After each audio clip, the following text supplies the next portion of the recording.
Bonjour à tous et ravi de vous accueillir pour cette table ronde sur un sujet extrêmement important qui concerne l'assurance, pour lequel j'ai le plaisir d'accueillir Michel Josset, alors vous êtes le président de la commission prévention et dommages de l'AMRAE. Alors l'AMRAE, c'est l'association du management des risques et des assurances de l'entreprise. C'est bien ça? C'est l'association de référence des gens qui gèrent les risk risques. managers. Voilà, risk manager, directeur des assurances.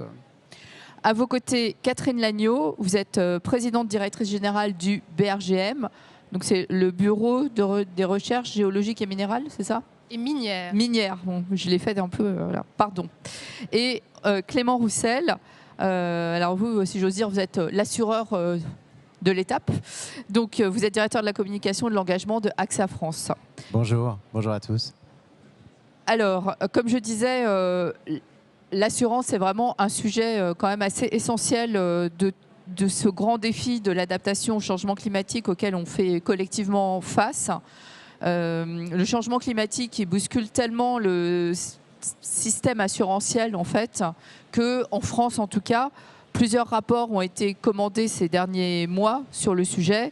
On a eu le rapport Langrenay, le rapport Crédien d'Agès plus précisément sur les collectivités. Je crois qu'il y a même eu un rapport d'un sénateur Husson et j'en oublie certainement. Dans l'interview que j'ai faite de la ministre Agnès Pannier-Runacher pour la Tribune Dimanche, qu'elle mentionnait d'ailleurs dans son allocution tout à l'heure, elle dit que l'adaptation, en fait, c'est un sujet existentiel pour les assureurs. C'est pas moi qui le dis. Hein. Donc, on va essayer de débroussailler le terrain. Hein. Je n'ai pas la prétention à ce qu'on arrive à des conclusions définitives sur le sujet. On va commencer par vous, Catherine Lagneau, puisque peut-être vous allez rappeler brièvement les missions du BRGM et on va comprendre pourquoi ça vous donne un poste d'observation idéal pour constater en fait l'évolution de la sinistralité ces dernières années en lien avec ce fameux changement climatique.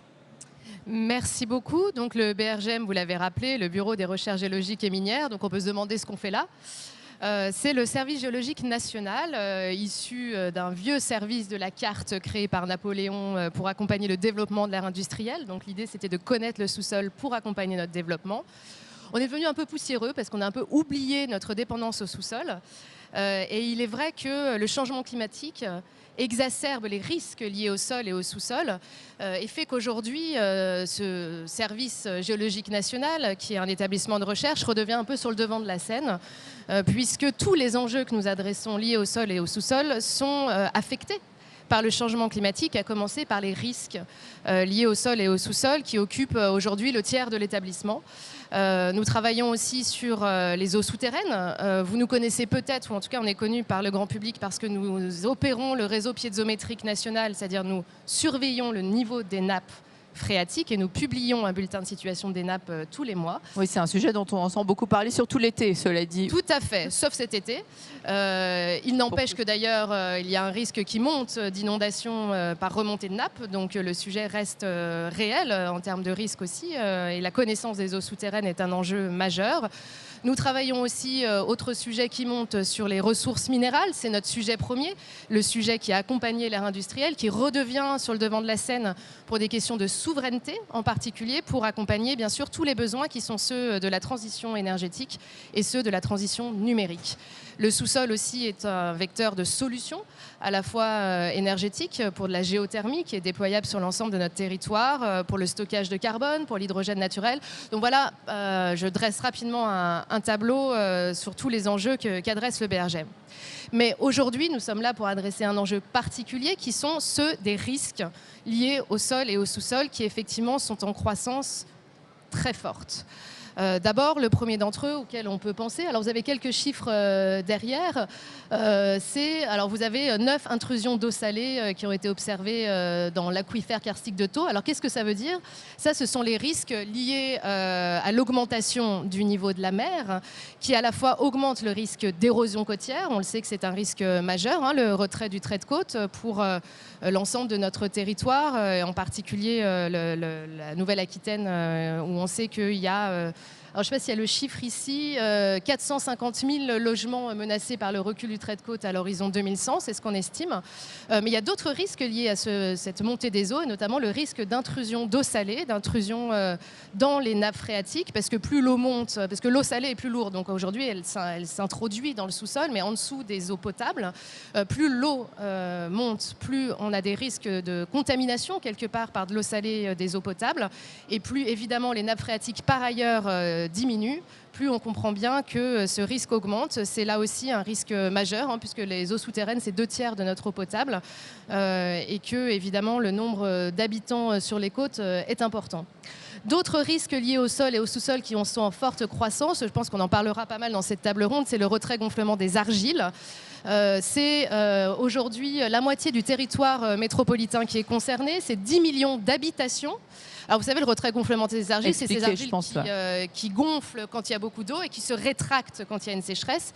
Et on comprend bien que l'augmentation des événements extrêmes, et notamment des sécheresses, fait que les bâtiments, le bâti, bouge et bouge de plus en plus. C'est aujourd'hui le deuxième risque assurantiel majeur, et donc vous nous en parlerez sûrement, puisqu'il concerne toutes les habitations et qu'aujourd'hui on n'a pas de mesures de prévention faciles, ou en tout cas elles sont aussi coûteuses que les mesures, c'est-à-dire il faut renforcer le bâti et les fondations, et elles sont aussi coûteuses que des mesures après, une fois que le sinistre est arrivé. Donc c'est un sujet majeur sur lequel en tout cas nous, au BRGM aussi, on travaille beaucoup. On a établi depuis plus de 20 ans des cartes d'exposition à ces risques, et on travaille aussi sur des solutions qui pourraient être mises en œuvre pour y faire face.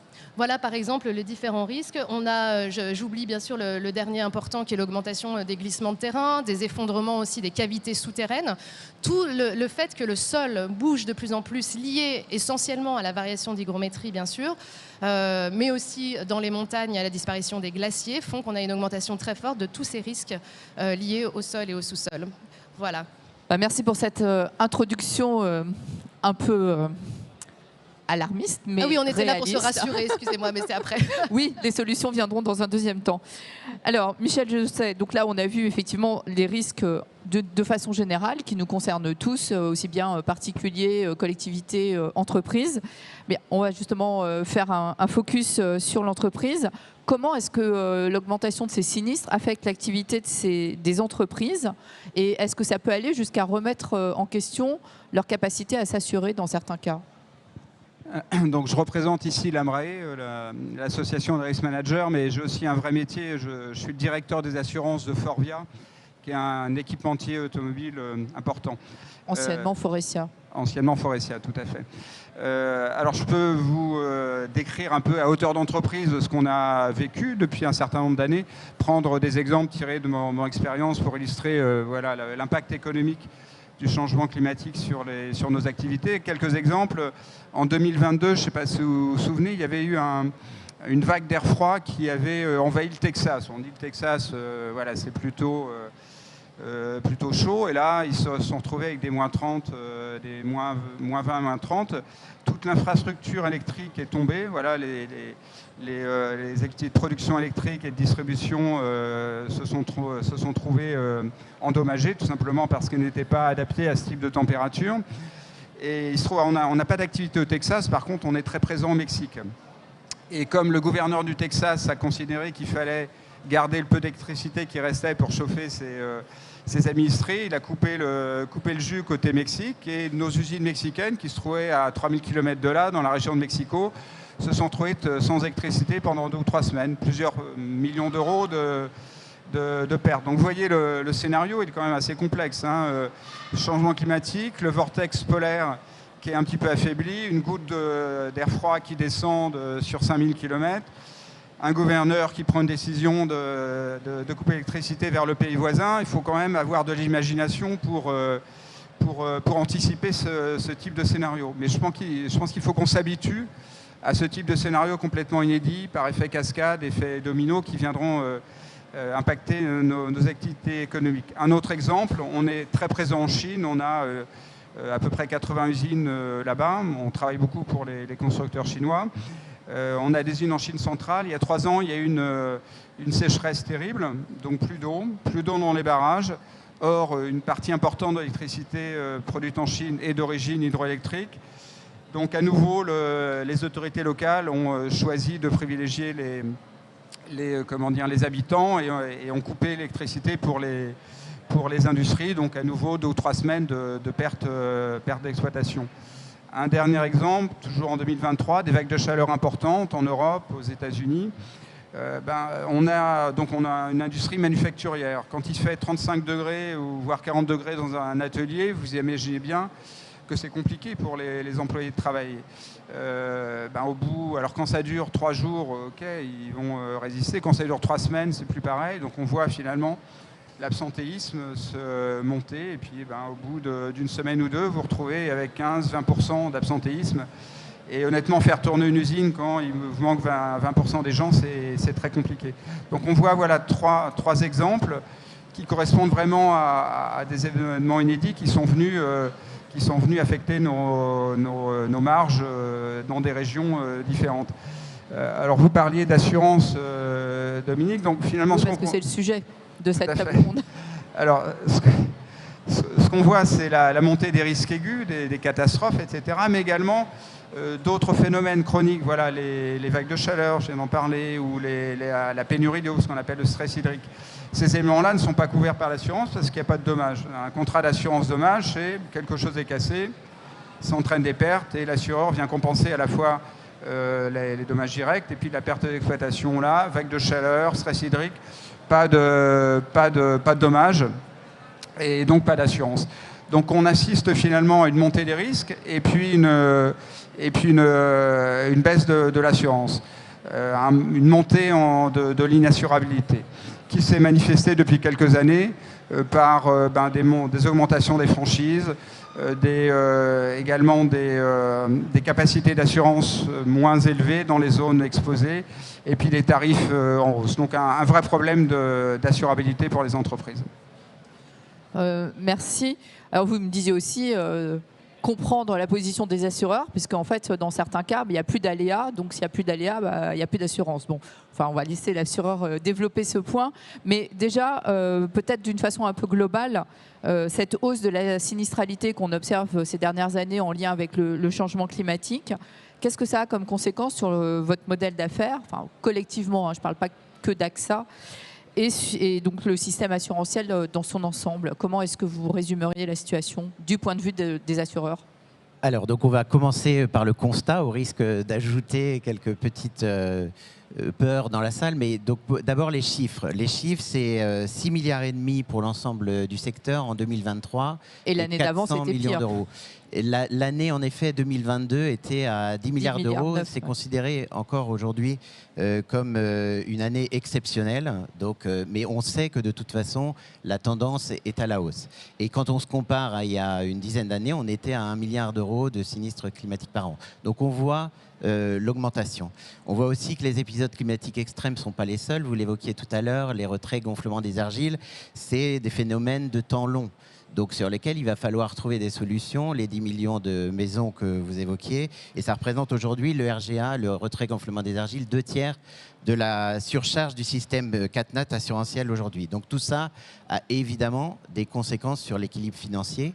Et je voulais là saluer la décision qui avait été prise l'année dernière de rééquilibrer ce système public-privé que nous avons la chance d'avoir en France sur les catastrophes naturelles, en révisant la surprime CatNat de 12 à 20%, ce qui permet qui est contenu dans toutes les multirisques habitations à partir du 1er janvier 2025. Bon, peut-être juste expliquer ce que c'est que cette surprime CatNat. C'est une partie de la prime habitation. C'est une partie de la prime habitation qui est payée par l'ensemble des personnes qui sont assurées et qui représente une augmentation de leur prime à venir l'année prochaine. Mais ça répartit le risque de la catastrophe naturelle, ça mutualise ce risque et ça permet surtout qu'on puisse rembourser l'intégralité des catastrophes naturelles jusqu'à maintenant. Et il faudra que ce régime soit sauvegardé.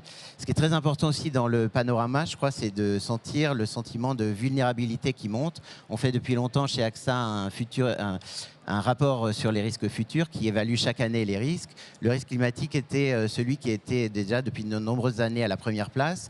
Et cette année, il est devenu non seulement à la première place pour le futur, mais aussi sur le fait que 90% des personnes et des experts interrogés considèrent que le changement climatique se fait de plus en plus sentir dans la vie quotidienne des Français. Ça rejoint le point de l'adaptation sur lequel on reviendra.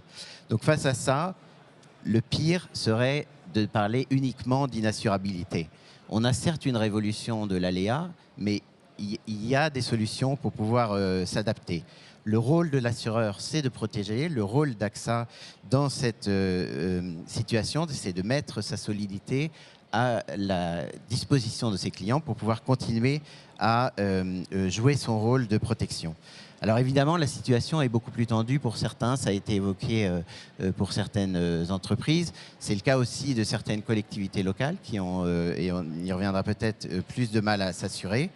Et on voit que les chiffres ne mentent pas, puisque entre 2020 et 2050, on voit que les sinistres dus aux événements naturels pourraient atteindre jusqu'à 143 milliards d'euros. Donc c'est des sommes très importantes et face à cela, on a des solutions sur lesquelles je crois on reviendra tout à l'heure. La meilleure des assurances, ça reste la prévention et je crois que c'est là-dessus qu'il faut que tous ensemble, en lien avec le BRGM, avec l'AMRAE et tous les partenaires, on puisse travailler. C'est là-dessus, effectivement, qu'on va insister. Catherine Lagneau, justement, le BRGM, en tout cas, un de vos chercheurs a contribué au rapport Langrenay que je mentionnais tout à l'heure, qui esquisse des pistes de solutions. Est-ce que vous pourriez nous les esquisser brièvement? Merci beaucoup. Rappeler. Alors, d'abord, ce rapport explique ou prône le fait qu'il faut trouver un juste équilibre entre effectivement la pérennité du système assurantiel et la nécessité d'investir dans des solutions d'adaptation. Et il ne faudrait pas que parce qu'on assure mieux, cela conduise à avoir des solutions de maladaptation. Donc il insiste beaucoup sur cela.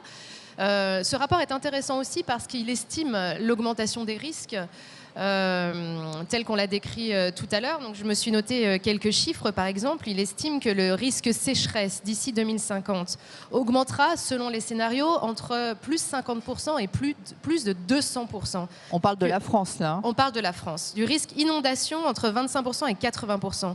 Du risque, dont je n'ai pas parlé tout à l'heure, mais important, de submersion marine, entre 200 et 300%. Et le risque de cyclone est mal estimé, mais de tempête au moins en augmentation de 50%. Donc tous ces risques qui sont en augmentation font que, évidemment, la première des mesures qui est prônée par ce rapport, alors il y a 37 mesures, rassurez-vous, je ne vais pas toutes les égrener, je vous invite à consulter le rapport et les publics, mais la première mesure qui est importante, évidemment, c'est d'abord la pérennisation du système assurantiel. On le voit bien, il est extrêmement en tension, et d'ailleurs l'une des premières mesures, c'est ce que vous avez évoqué, c'est l'augmentation de ce système de surprime lié au régime de catastrophes naturelles, qui est extrêmement important pour garantir la péréquation, en tout cas d'avoir un bon partage du risque. Ensuite, une des recommandations, me semble-t-il, importantes, c'est de pouvoir récompenser par peut-être un système de bonus-malus les assureurs qui ne se désengagent pas des zones à risque. Parce que l'une des difficultés, je dirais, à laquelle on fait face, c'est que le changement climatique accroît les inégalités. Nous ne faisons pas tous face aux mêmes risques selon l'endroit où on habite dans notre pays. Déjà, on sait d'ailleurs qu'à l'horizon 2050-2100, les risques de sécheresse ou d'inondation sont différents selon qu'on habite au nord ou au sud de la France, par exemple. Le risque de retrait-gonflement des argiles affecte 10 millions de logements, mais pas tous. Donc tout ça fait qu'il y a une attention particulière qui doit rester des pouvoirs publics sur le fait que les assureurs continuent à assurer, y compris ceux qui sont dans les zones les plus à risque.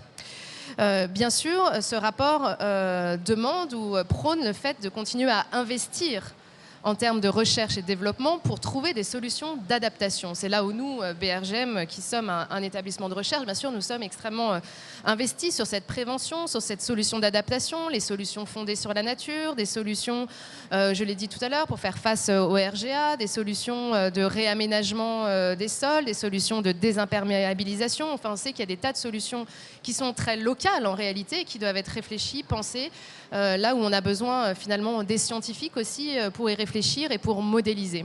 Et d'ailleurs, l'un des enjeux de la science aujourd'hui, c'est que jusqu'à présent, on faisait des modèles de prédiction fondés sur ce qu'on regardait dans le rétroviseur, sur le passé. On disait, voilà, il s'est passé ça, donc il va se passer ça dans le futur. Mais le changement climatique nous amène à réfléchir différemment. Parce que ce qui va se passer demain ne s'est jamais passé de la même manière, à la même vitesse dans le passé. Et donc, ça nécessite de réinventer nos manières de faire de la science, nos manières de prédire les risques de demain. Et c'est donc un enjeu important que d'investir sur cette recherche et développement. Dans les recommandations, il y a aussi, et ça c'est beaucoup votre sujet, l'idée aussi de former, de prévenir, de sensibiliser les populations à la gestion des risques. C'est évidemment un enjeu très important d'avoir conscience de ce qui se passe, de ce qui est en train de se passer à l'échelle nationale et à l'échelle mondiale, bien sûr, et de soutenir aussi tous les investissements liés à la résilience, tous les travaux post-sinistres, etc. Donc voilà, il y a un ensemble de mesures très importants, à la fois de consolidation du système assurantiel et aussi de travailler sur ces mesures d'adaptation parce qu'elles n'ont pas le choix et que en fait elles sont nombreuses, et d'orienter des financements pour nous permettre d'y faire face. Alors justement, je rebondis sur cette parce que c'est vraiment au cœur de tout, cette affaire de ne pas pouvoir s'inspirer du passé pour prévoir l'avenir. C'est ça qui bouscule complètement les modèles assurantiels, vous y reviendrez, et c'est ça qui rend les cartes des risques climatiques existantes peut-être un peu défaillantes. Et vous, en tant qu'entreprise, vous manquez en fait d'outils, enfin les entreprises manquent d'outils pour se projeter, pour élaborer leur propre scénario, leur propre exposition au risque. Et vous appelez de vos voeux plus de coopération avec les assureurs, justement. Tout à fait. Donc on a parlé du risque d'inassurabilité. Alors on pourrait, faire la petite musique de l'assureur, voleur, etc., qui n'assume pas ces risques et qui fuit le risque. Moi, je suis convaincu qu'au contraire, ces éléments qui nous frappent tous, à la fois l'écosystème de l'assurance et puis les entreprises, doit nous permettre de plus coopérer. Et donc il y a un certain nombre d'éléments où le partenariat technique entre les assurés et les assureurs s'impose. Dominique, vous parliez des cartes.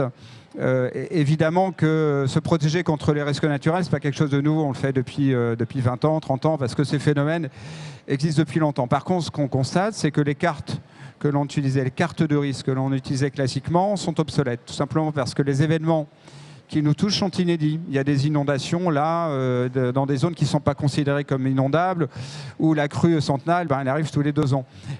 Donc vous imaginez bien que s'adapter, si on ne connaît pas son exposition réelle, c'est un vrai problème. Donc il faut absolument qu'on dispose de cartes de risque, soit produites par l'assurance ou par des ingénieries comme le BRGM, qui nous permettent de connaître précisément l'exposition sur chacun de nos sites. Pas seulement l'exposition passée, en regardant dans le rétroviseur, mais également l'exposition future, qui prennent en compte les scénarios du GIEC. Donc voilà un outil que l'écosystème de l'assurance doit mettre à notre disposition. Donc on doit démocratiser finalement l'utilisation de ces cartes. Autre exemple de partenariat avec l'assureur, c'est l'analyse de risque. Bon, vous savez où vous êtes, vous savez quelles sont les expositions, quels périls vont vous impacter. Ce qu'il faut faire maintenant, c'est imaginer des scénarios d'impact. Combien coûte une inondation? Combien coûte une vague de chaleur, en termes de perte d'exploitation, en termes de dommages directs? Donc la quantification des risques, c'est vraiment le métier de l'assurance. Quand vous calculez une prime, vous venez quantifier un risque. Donc, classiquement, les assureurs calculent les risques, les quantifient pour leurs propres besoins de fixation de la prime. Il faut que ces modèles, qui sont des modèles assez sophistiqués, soient mis au service des assurés pour qu'on puisse nous-mêmes mesurer les risques. Et dernier élément de partenariat, c'est, vous connaissez vos expositions, vous avez quantifié vos scénarios. Ensuite, il faut des mesures d'adaptation, des recommandations qui peuvent être d'ordre organisationnel ou technique, se protéger contre l'inondation, etc.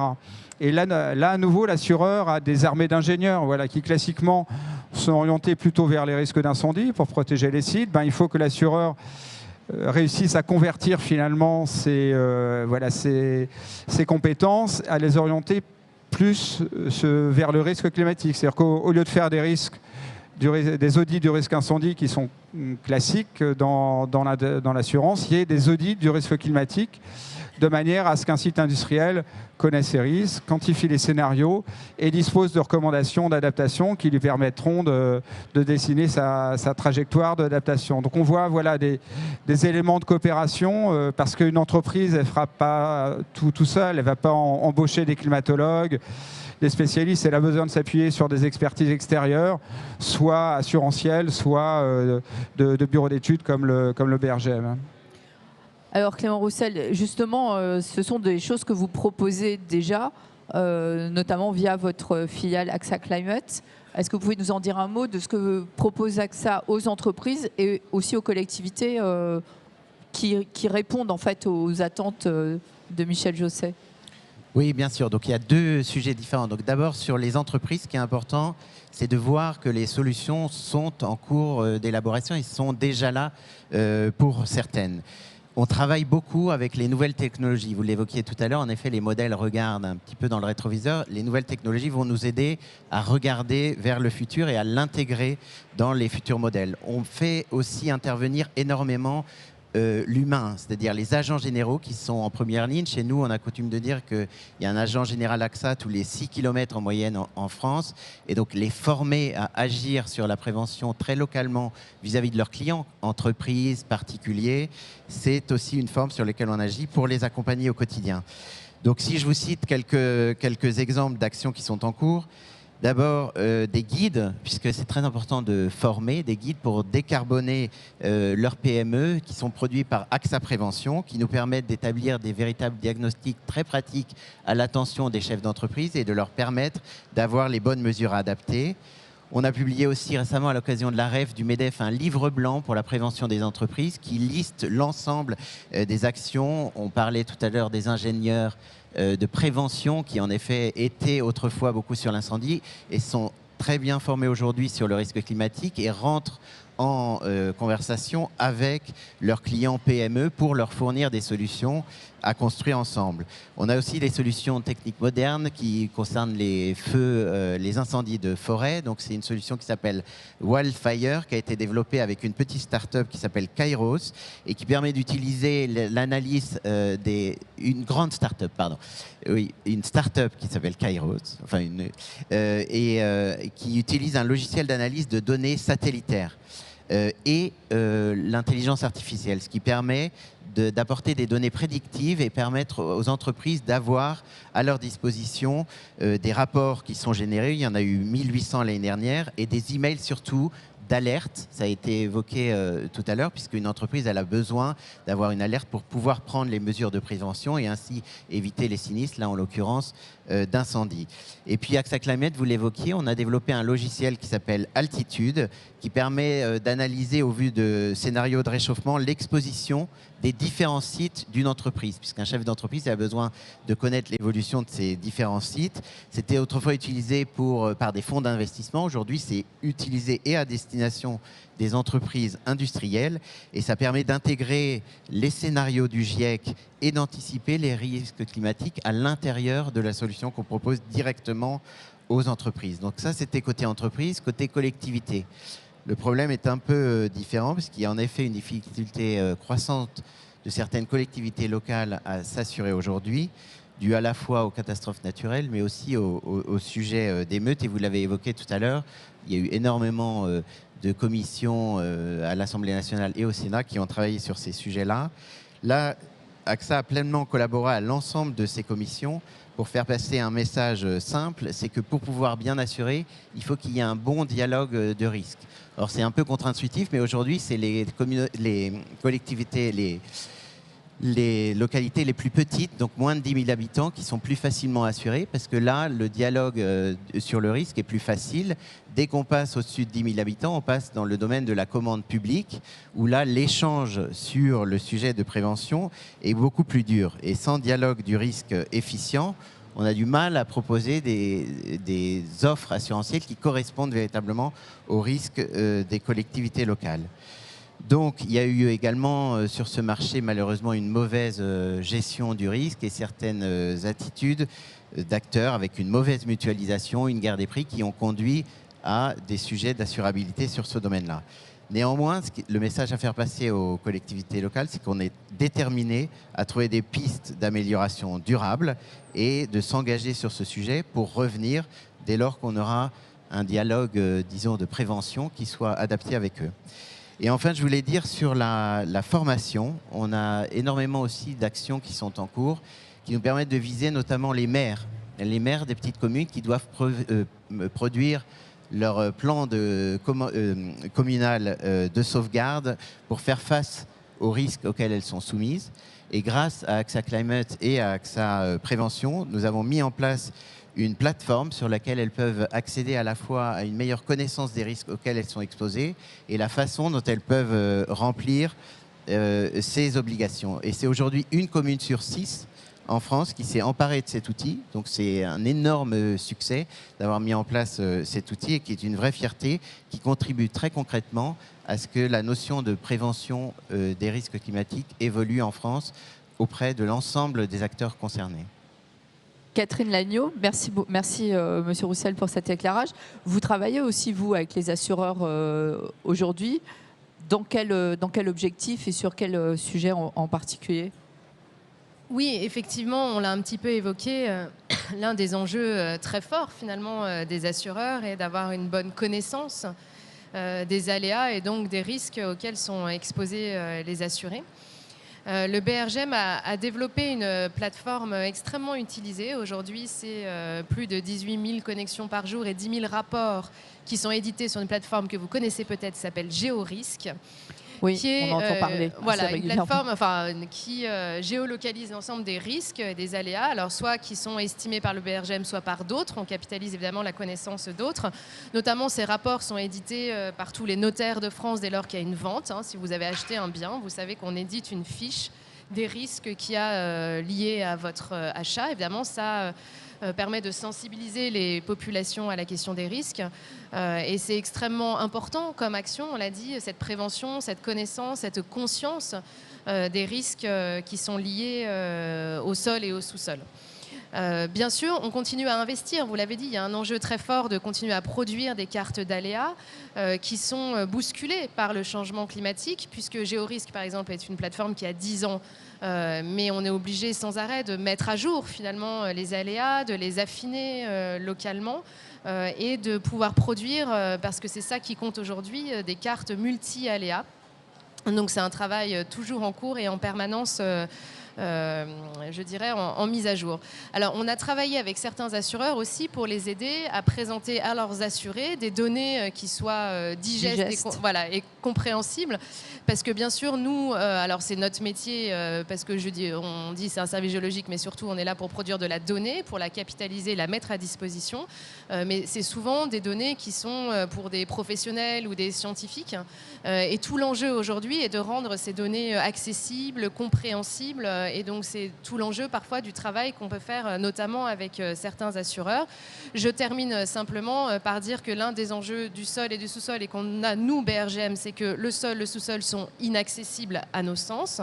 Ils le sont qu'à travers la science, à travers la connaissance, et que tout notre enjeu, c'est de dialoguer entre cette science et le public et la société. Merci beaucoup. Il nous reste 30 secondes. Il y avait un point sur lequel aussi vous souhaitiez intervenir, qui était la nécessité de mieux valoriser justement la prévention au sein des entreprises. Peut-être on laissera aussi M. Roussel vous répondre et on sera obligé d'en rester là, je pense. Tout à fait, un message pour l'assurance. Donc, le principe de l'assurance, c'est l'incitativité. Si vous conduisez bien, que vous n'avez pas d'accident, vous avez un bonus. Si vous êtes industriel et que vous protégez vos sites contre l'incendie, le taux de prime appliqué aux valeurs sera inférieur. Aujourd'hui, ce type de système n'existe pas sur le risque climatique. C'est-à-dire que finalement, une entreprise qui va s'engager dans l'adaptation, qui va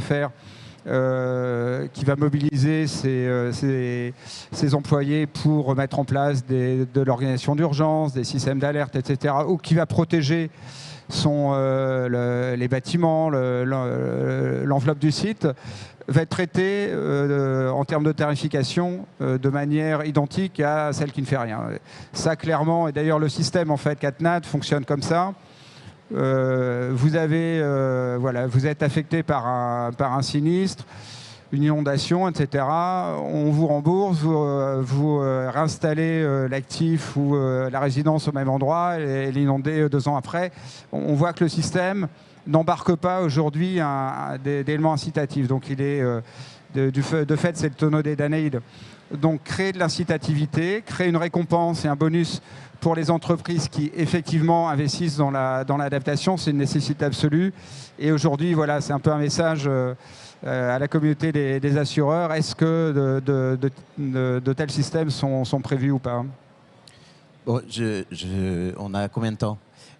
En tout cas, chez AXA, il y a un système d'échange avec les différentes entreprises pour adapter en effet la gestion du contrat aux mesures de prévention qui sont prises par les grandes entreprises qui mettent en place des différents systèmes. Donc je pense que ça existe déjà, on est en train d'y travailler, c'est un dialogue de tous les jours dans la visite de risque, l'adaptation de la gestion du contrat. Et donc c'est déjà quelque chose qui est mis en place et qui va se développer. Je voulais juste finir sur une note. On a beaucoup parlé de l'impact du changement climatique sur les biens matériels. Il y a aussi un impact beaucoup plus long, une sorte d'épidémie silencieuse sur notre santé. Et il est absolument essentiel que sur ce sujet... On a d'ailleurs une session cet après-midi sur le sujet. Voilà. Mais sur ce sujet-là, l'assureur, qui est aussi assureur santé, a un rôle très important et on s'apprête en janvier à lancer une formation à destination des chefs d'entreprise qui s'appellera « Coup de chaud sur ma santé » pour pouvoir éveiller les consciences, aussi se rendre compte que les solutions sont très locales sur ces sujets-là, puisque en fonction des climats auxquels vous êtes soumis, vous vous adapterez de la façon la plus locale aux épidémies qui ne manqueront pas d'arriver. Les maladies tropicales, les allergies, la santé mentale aussi, qui est un sujet très important face à l'éco-anxiété. Face à ça, les assureurs ont aussi des réponses, ont aussi des mots à dire. C'est tout le sens de la formation qu'on s'apprête à lancer en janvier. Et donc pour conclure sur ce sujet du changement climatique, je crois que ce qui est très important, c'est de faire un peu ce qu'on fait aujourd'hui. C'est-à-dire que les solutions, elles viendront tous ensemble. Le fait de travailler avec les experts, avec les gestionnaires de risque, avec les entreprises, avec nos clients, c'est ce qu'on fait tous les jours. Je pense que ça donne aussi, par rapport au constat qu'on a fait au début, un sentiment d'espoir, parce que c'est très important de voir qu'il y a des solutions et que les choses s'améliorent dès lors. Quand on investit 1 euro de prévention, c'est 7 à 8 euros de dommages évités. Voilà, c'est un chiffre qui existe. Vous me l'enlevez de la bouche. Je voulais conclure là-dessus en vous disant que c'est en travaillant sur ces sujets-là avec vos assureurs qu'on trouvera la dimension partenariale. Merci beaucoup et merci d'avoir conclu sur ce chiffre que rappelle à l'envi notre ministre encore de la transition écologique, de l'énergie et de la prévention des risques. C'est quand même, ça a fait son apparition dans l'intitulé des fonctions lors de la dernière nomination. Merci à tous les trois et nous allons maintenant laisser la scène pour la remise du prix Acte 50, Initiative Coopération Citoyenne. Merci.